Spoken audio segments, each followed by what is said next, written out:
Hey everyone, Noobs Jenny here. I got another video. I've got an unboxing. I've already got part of one of these, and I don't have the other one. And I'm going to. This is a real roundabout way of picking something up. So without further ado, I went to kind of like I don't know if you could call it New Zealand Amazon, but it's called Mighty Ape, and I picked up one of these. Island Assault, and Japanese Japanese Paratroopers. This is a pretty good deal. It's 190, and I'll show you the main reason why I picked this up is because of this. I don't have one of these. And I think it was a good option for me to pick up one of these. And also I wanted to start US Marines, but I'm going to build and paint them up. I don't really want to be playing with them. I'm really loving playing with my Japanese at the moment, so that's going to be later down the track, but yeah, I'm looking forward to. I've got like I said before, I've got a few other things to unbox and stuff, and I need to get a couple more units for my army because I've got a tournament in June. So I'll see how that goes. My first bolt action tournament. But yeah, no, this rulebook is really good. I don't like a lot of you probably. It's pretty well laid out. For me, anyway, I think one of the main reasons why this is so good is because of this. Now, what this is, yeah, here we go. See, this is the Soviets. So these are the Soviet special rules. The reason why this is so cool is because they give you, this rulebook has a few of the kind of starter units that a lot of the armies would have. So if you pick up a rule book, and you pick up a rule book, you'll have like a mini codex that you'll be able to, like a tester list, like to get a feel of the army. A definite non-G-dub move. And then we've got the Island Assault. This is the reading materials, Iwo Jima and Okinawa. You got the Chiha medium tank, but this is, I think, the main. Those are all the colors that you need for painting American infantry. The thing which is interesting about this is that on Warlord Games' website, they have a list of paints and that you can use to paint US Marines in Army Painter as well as Vallejo. And some of these are different. So, for instance, the Army Painter Army Green, you can substitute that for US Army Green. I think it's called. Yeah, and there's like Vallejo Metal Khaki and Panzer Aces and a few others. And then we've got the Japanese uniforms, which is interesting because like they actually have a Japanese uniform, but like no one ever uses it. But yeah, and then we've got the cheat sheet. The cheat sheet's pretty good. It's got tokens on it. No, it used to. It doesn't anymore. That ruler sucks. Yeah, the ruler sucks. But this doesn't. I might try and laminate one of these. It's actually really handy. So, yeah, and here we go. Here we go, into the box of sprues. So you get quite a lot of stuff. So that's a pill box. And then this is, I think this is like one of the foxholes. Yeah, there's like foxholes in there. This is the half track from Warlord. I've heard it's a bit of a not a fun kit to put together, unfortunately. But no matter. These guys here, these are the US Marines. They're quite nice actually. They've got like a wide. There's a weapon sprue in here too. And yeah, there's a weapon sprue in here, which is pretty cool, which you can use for bazooka teams and a few other things as well. And then we've got, like, I've already showed you guys this, but I've already showed you a video of one of these. That's the Chi-Ha. I've already got one. I'm probably going to build mine as a Shin Hoto. Yeah, and then what do we got? And then in here we have, yeah, and we've got some. So we've got the decals, got the instruction guide for the Chi-Ha. Japanese infantry here, Americans on the right, Japanese on the left. Okay, well this is new. So you got 2 order dice in one baggie and order dice in this baggie, so that's good. And then we've got this, which is your templates. Pretty handy dandy. But yeah, no, you can build quite a lot of stuff out of this kit, which is pretty cool. I've seen people make medics out of it. I bet if you're really, really that industrious, you could probably make. You could probably make. What do you call them? Medics out of it, officers out of it, and I think there are some tutorials online. I think where you can make. You can make artillery crews and other stuff out of it. Yeah, and then we've got these guys, the Japanese Paratroopers.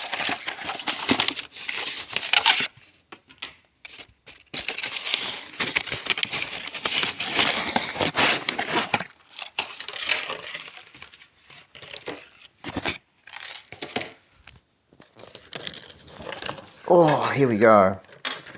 The thing now is that these guys are all single cast.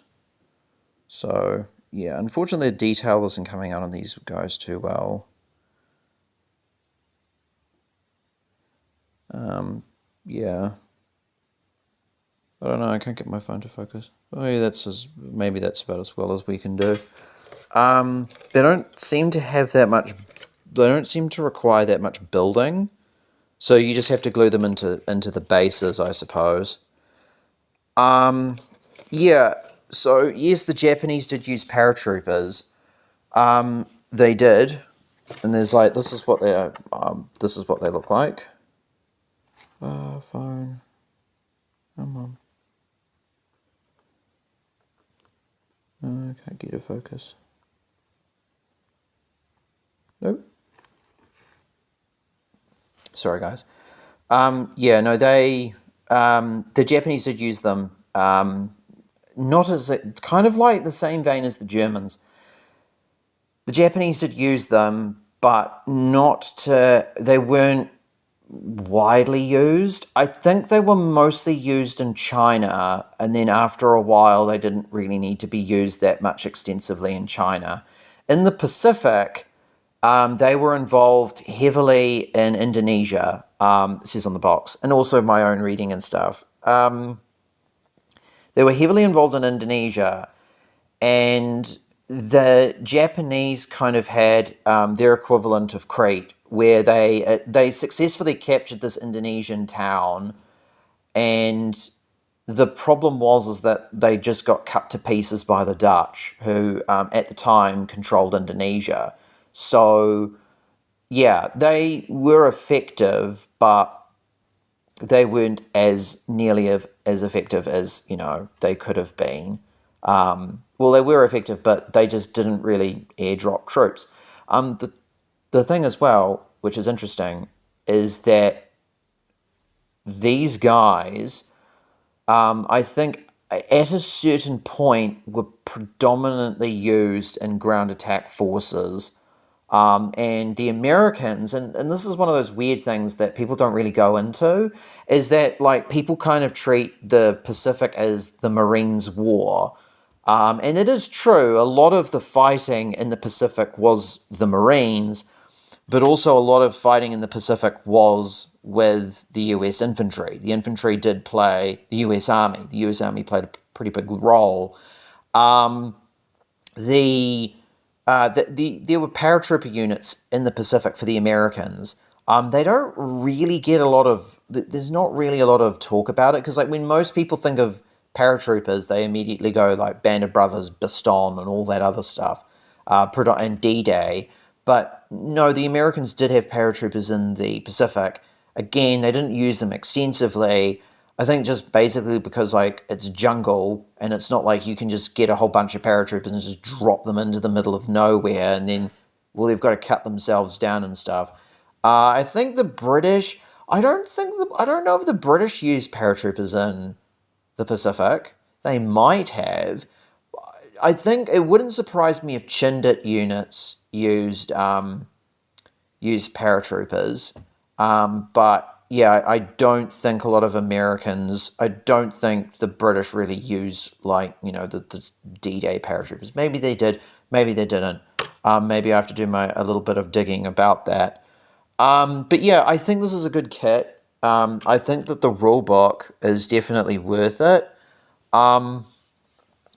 In terms of like starting bolt action, it sounds a bit strange, but like the maybe one of the better starter sets is the Tank War starter set, and I would say I think this is a good one if you want to do something that's like a little bit off base.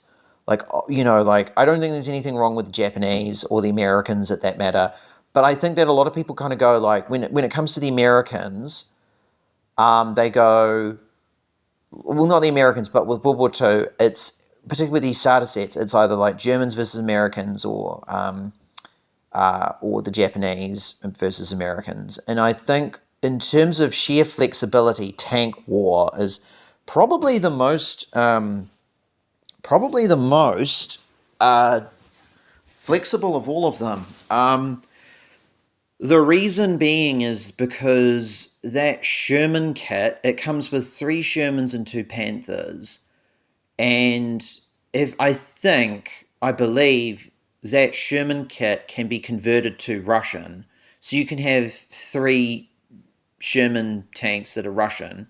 And that will come with this rulebook, I would imagine so, as well as the Tank War rulebook. So you'll be able to, like, you won't have any infantry and it will be illegal, but if you buy a box of infantry of the size you want to collect, split it with a friend or whatever, you'll have more than enough to play a couple of games and you'll be able to, you have a lot, like, way more flexibility. I think this is really good though. I think this is in some ways way better than Band of Brothers. You get more terrain, you get more vehicles. I think you get more interesting forces, and I think the vehicles that you get, I think are like infinitely more interesting than, say, like say than what do you call them? That half track, and yeah, I just don't think Band of Brothers is necessarily bad.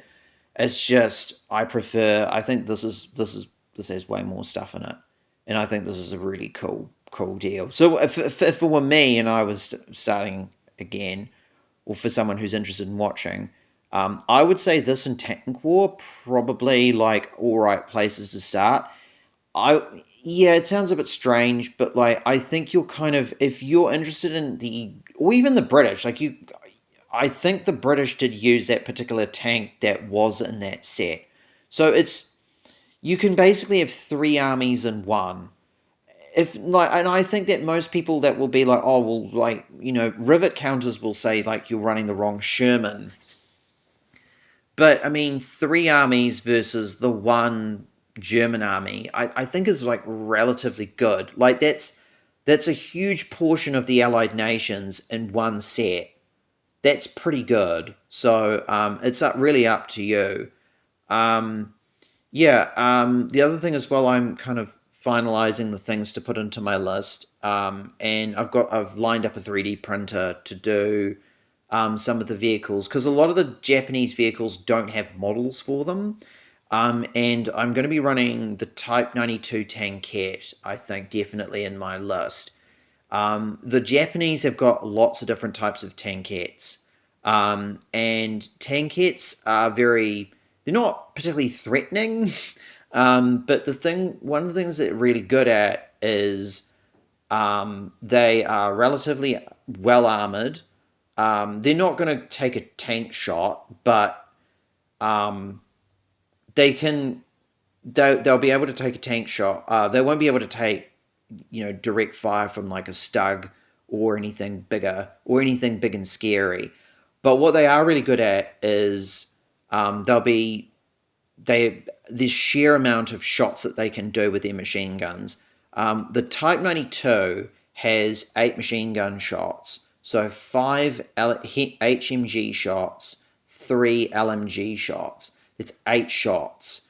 That will throw out a lot of pins, and it also has a rule called recce, and I've seen this used in a couple of games I played with a British guy who has a few recce vehicles.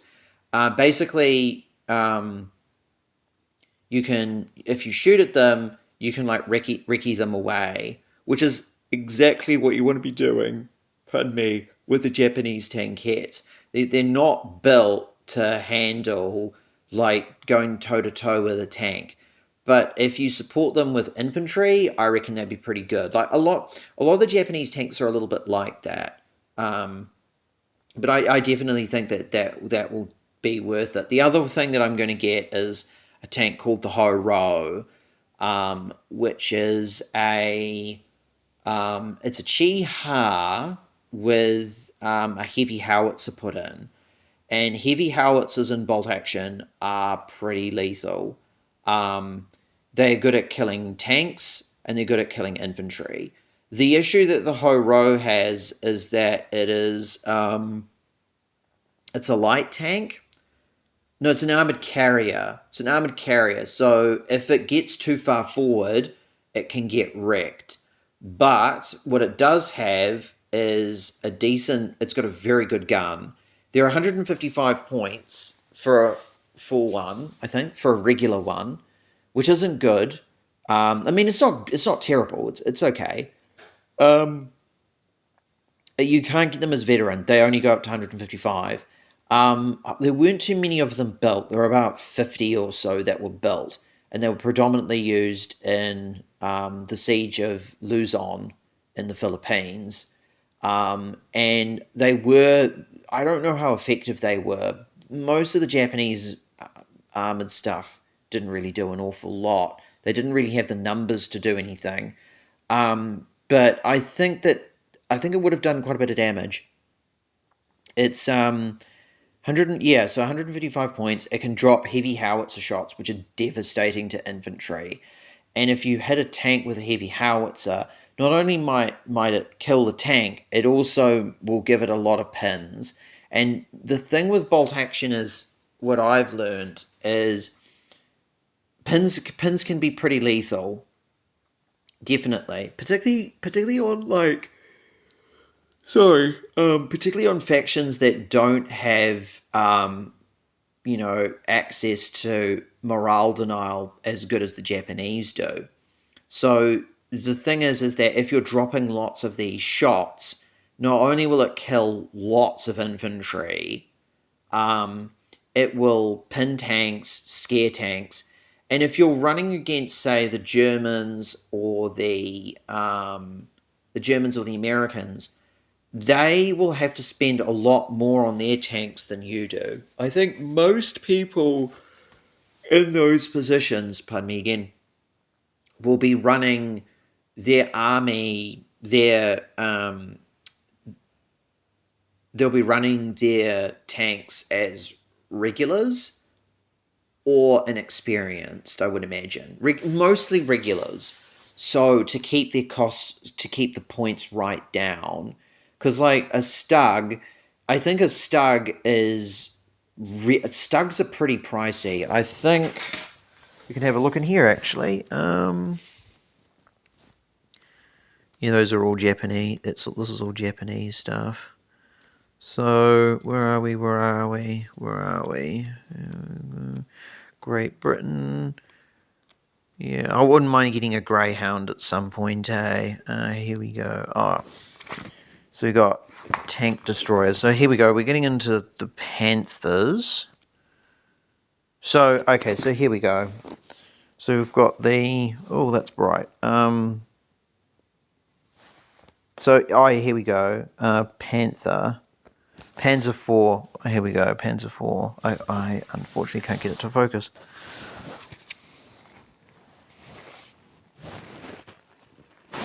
Oh, I can read it out anyway. So the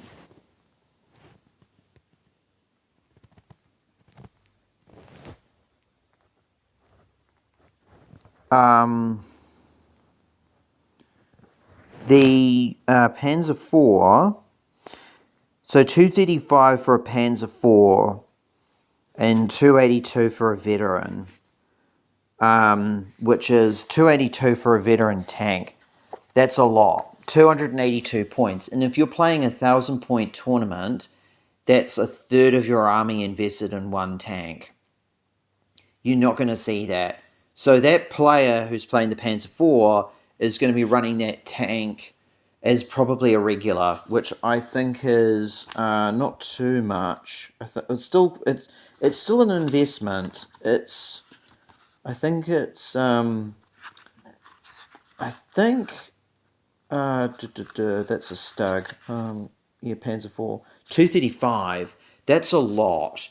That is a lot for a that's a lot for a tank. 235 points. It's an investment. If you're going off, yeah, it's maybe about half an army. No, so not half an army. It's a quarter of an army. So they're expensive.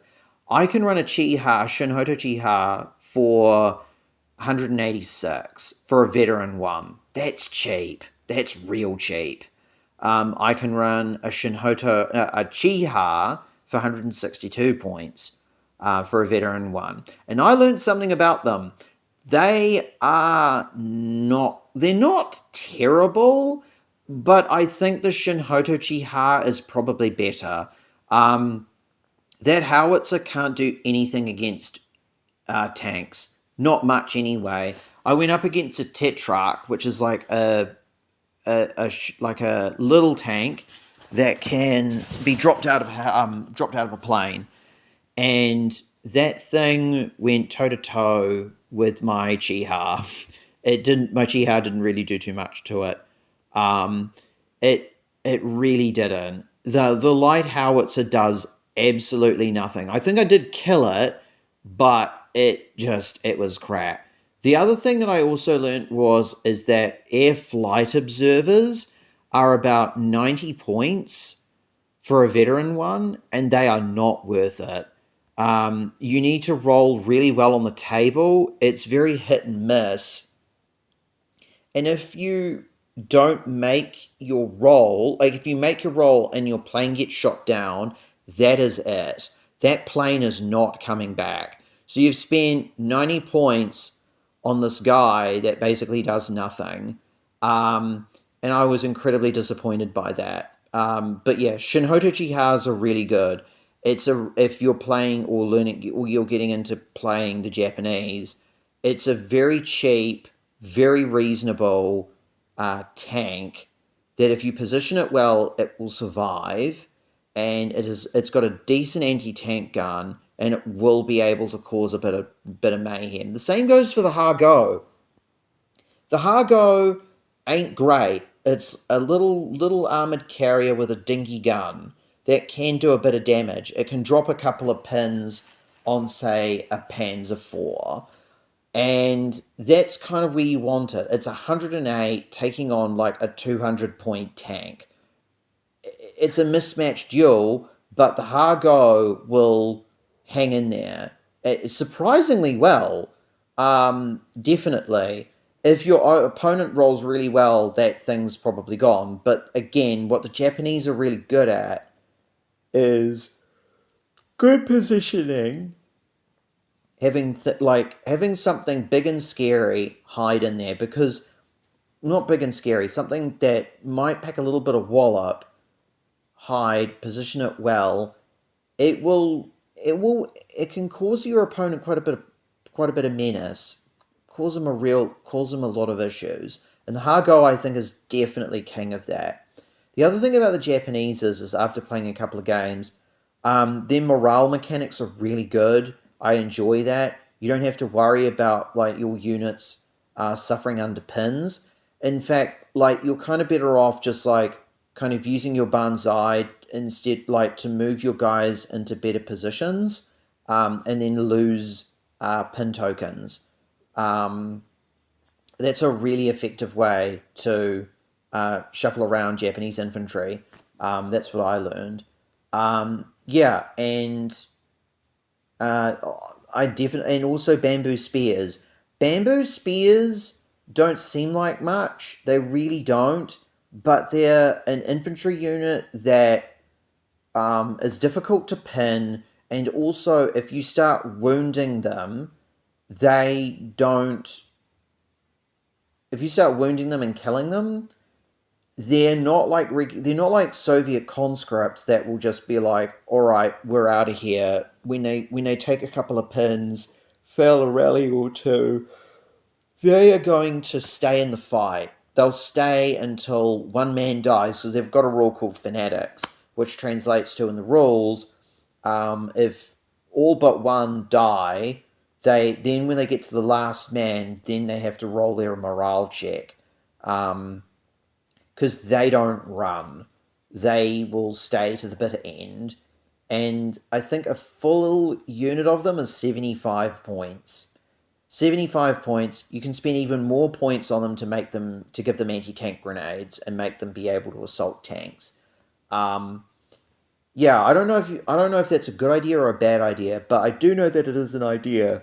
Um, so yeah, I definitely rate Japanese bamboo spears. Japanese elite infantry are also really good because they don't run. They don't care about like morale or anything. They can just stay in one place and just be very difficult to weed out. And they're also very good in assaults as well. Um, yeah, so I'm really looking forward to getting this tournament in. So yeah, I'll catch you guys later. Bye.